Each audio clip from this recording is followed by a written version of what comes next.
friends, it's Rana and it's already halfway through 2022, which means that it is the time to do the mid-year freakout tag 2022 edition, because this is my third year doing this tag, which is really crazy because I didn't anticipate that I'm gonna stuck doing this for this long. At the start of this year, I set my reading goal to 52 books. Why this number specifically is because I wanted to read at least on average one book a week.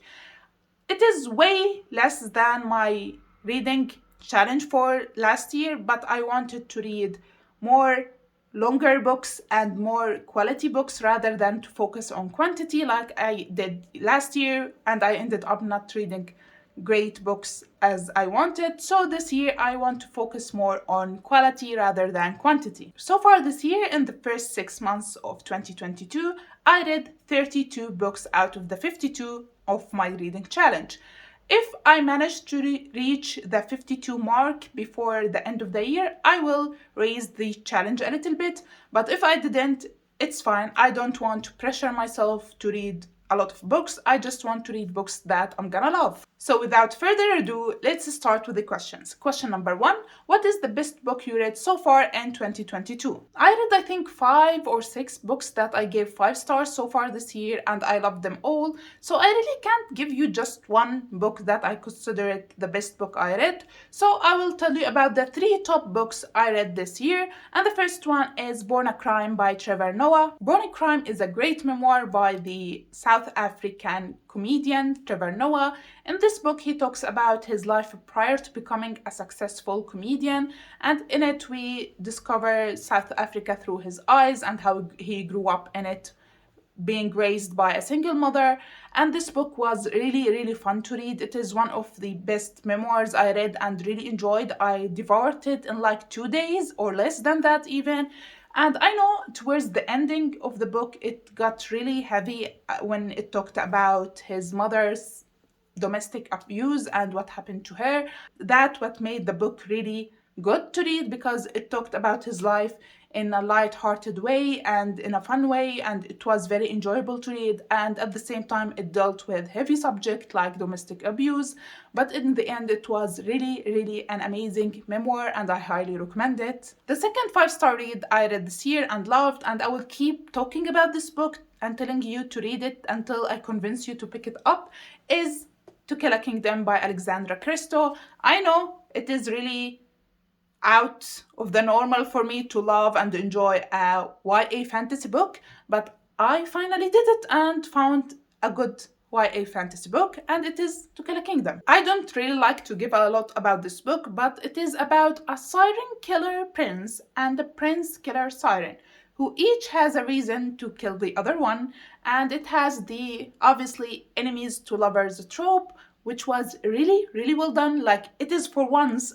actually an enemies to lovers trope, not just I slightly dislike you to lovers trope. It is a fast-paced, action-packed fantasy book that actually was good, and I didn't hate the romance for once. It was very good, and I will always talk about it because it's been so long since I enjoyed a YA fantasy book.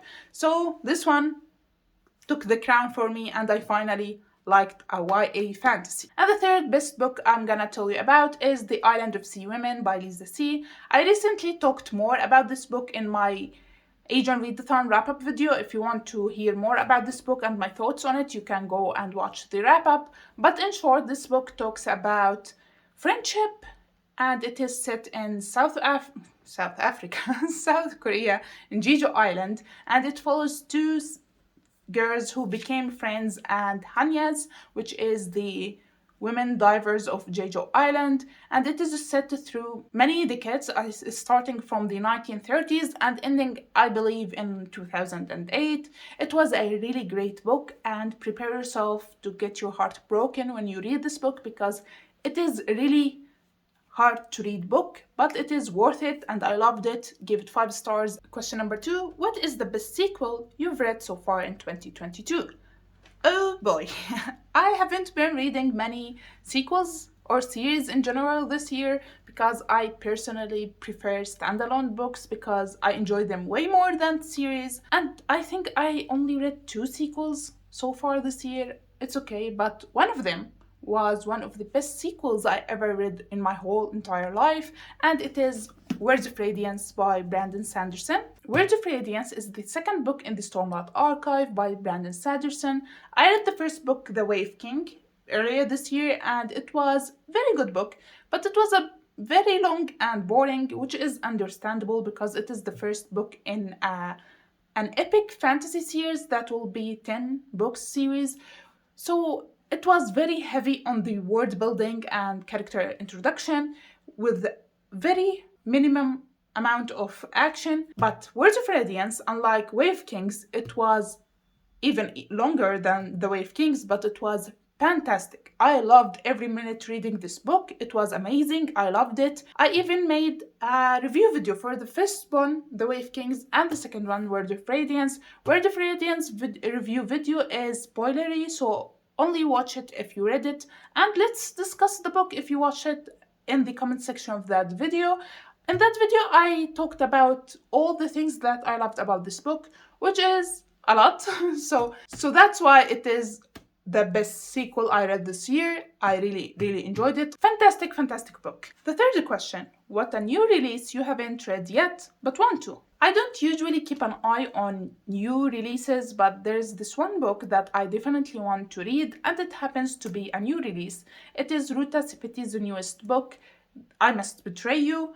And I know, I haven't read her previous release, which was called The Fountains of Silence, but I really want to read both of these books sometime soon, hopefully. I know Ruta is my girl and she will never disappoint me. She is one of the best storytellers I ever read. And I want to read both of these books eventually, but I want to be in the mood to read the historical fiction to pick them up and enjoy them. The fourth question, what is the most anticipated release for the second half of the year? As I said, I don't usually keep an eye on new releases, so I went ahead just now and checked Goodreads to see what new books are going to be released the second half of 2022. And I just found out that Josh Millerman is releasing a new book called Daphne. It is a new horror book by him. I never read anything by him outside of the Bird Box series, and I really love Bird Box. If you know me, I love that book. It is one of my favorite books ever. The first one, not the second one. And I really wanted for a while to read other books by him, so I'll make Daphne the first book I read by him outside of the Bird Box series. And if I liked it too, I will keep reading other books by him because I want to see if Bird Box was a one-time hit by him or if he usually is a good horror author. Also, I just found out that Stephen Fry is releasing a new book in his mythology series called The Odyssey. I already loved and read the first two, Mythos and Heroes. I really love his way of talking about mythology in his fun little way. I have yet still to read the third book in the series called Troy. I didn't read it yet, but I'm gonna have to read it before getting to his new release, The Odyssey. But I would love to read the original Odyssey by Homer first, then getting to Stephen Fry's Odyssey. But it was really a pleasant surprise to find out that he is releasing this book. 5. What is the biggest disappointment? The first book I read this year was one of the biggest disappointment ever because I was really looking forward to it, and it is A Gentleman in Moscow by Amor Towles. I have a confession to make for you, my guys. It is that I read, I think, 150 pages of this book. I struggled through them because nothing really happens in this book. It talks just about this old man daily life trapped in this hotel of him, or I forgot if it was a hotel. Yeah, it was a hotel in Moscow, and I really found it really boring and meandering, and I stopped reading and spark noted the rest of the book and marked it as read on Goodreads. And I don't regret it, not at all, because the first 150 pages, the story wasn't going nowhere. And after I read every summary of every chapter in this book till the end of it, actually nothing happened. So if I ever make my first ever book and haul, this book will be the first one to go. I'm sorry. I know it is a loved book in the historical fiction community, but I really disliked it.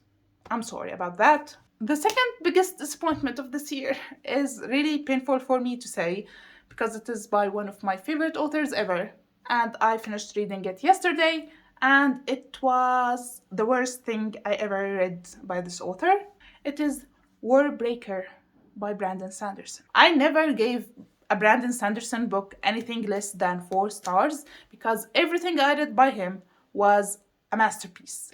Beautiful, beautiful books. But Warbreaker, I give 2.5 out of 5 stars. It was the biggest disappointment I ever read, ever. I wasn't planning to read this book last week, but because I wanted to get to the third book in the Stormlight Archive, the Oathbringer, and I read somewhere on the internet that the sword that Nightblood, I think, it first appears in Warbreaker. So I wanted to understand more about the story and about the sword, so I went ahead and read Warbreaker, and I regret it. I really, really disliked this book. It was unnecessarily long and boring. Nothing happens. It is so damn boring, and the ending was something. I really, really disliked this book. Hate is a strong word. I didn't hate it, but I disliked it a lot, and it was disappointing and it broke my heart. So I won't talk about it no more in this video. 6. Biggest surprise. Definitely A Woman Is No Man by Tafro.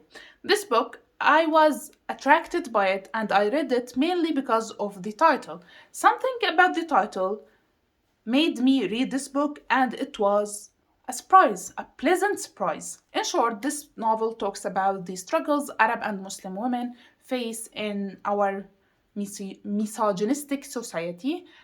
It was a perfect book for me. I loved it, even though it was really hard-hitting and sad, but it was a really good book. It was geniusly executed, and I loved that ending, even though it broke my heart, but it was a really good book. I even made a spoiler-free review of it if you'd like to go and hear more about my thoughts.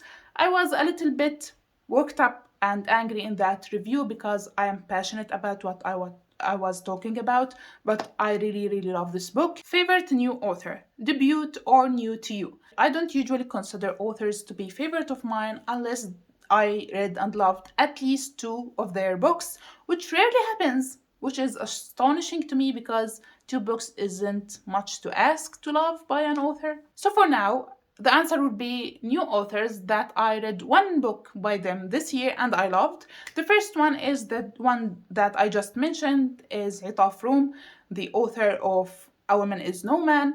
I love this book. It is her debut novel and it is amazing being her first ever novel, and I am looking forward to read more books of her in the future because I have a strong feeling that I'm gonna love everything she ever published because I really, really enjoyed A Woman Is No Man. The other new author that I read and loved, 1 book by them, is Alexandra Christo.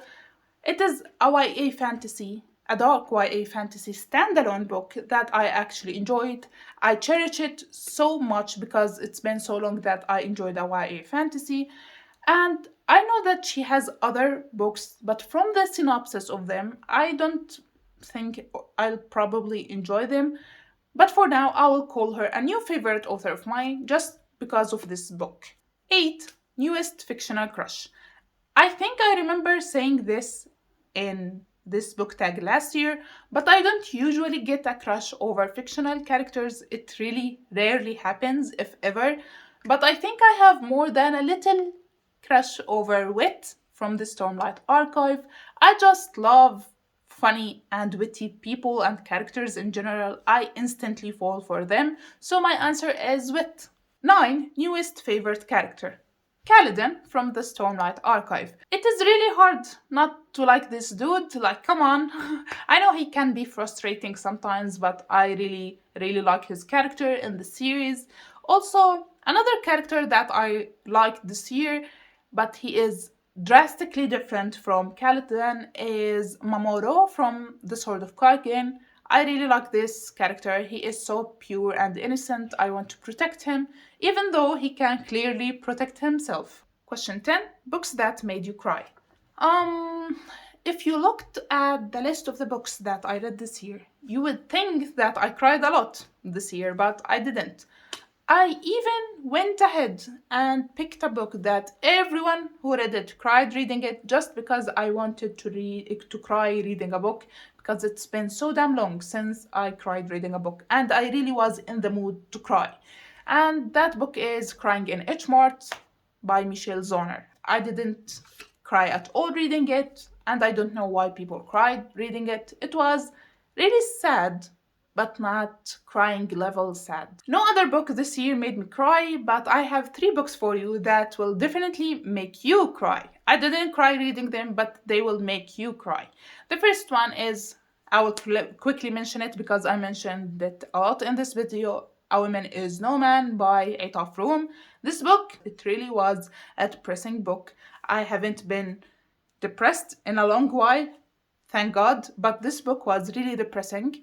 Another one that will definitely make you cry is The Island of Sea Women by Lisa C. This book was hard-hitting and very, very sad. It got me all emotional, especially towards the ending, and I got some teary-eyed but didn't cry. And the last book that had one specific scene that was really emotional for me is A Sword of Kagan.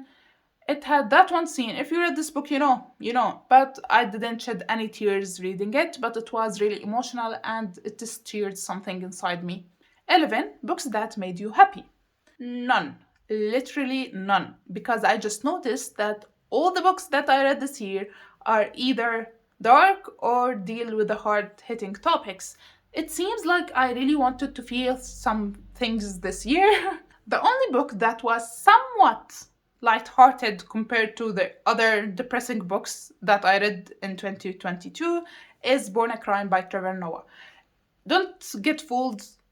It is not all the time happy and sunshine, because it has really funny parts in it and made me smile and laugh sometimes, but it also had its dark parts and hard-hitting parts. But as compared to other books that I read, it was funny at times, and I actually laughed out loud at one part, which is really not a surprise because Trevor Noah is a great comedian, so it was reflected in his book.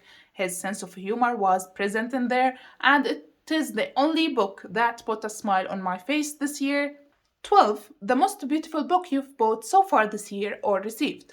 I am doing a great job not buying any books so far this year. The only books that I bought are the Stormlight Archive, and they are equally gorgeous, but my favorite is definitely this one, Words of Radiance Part 2.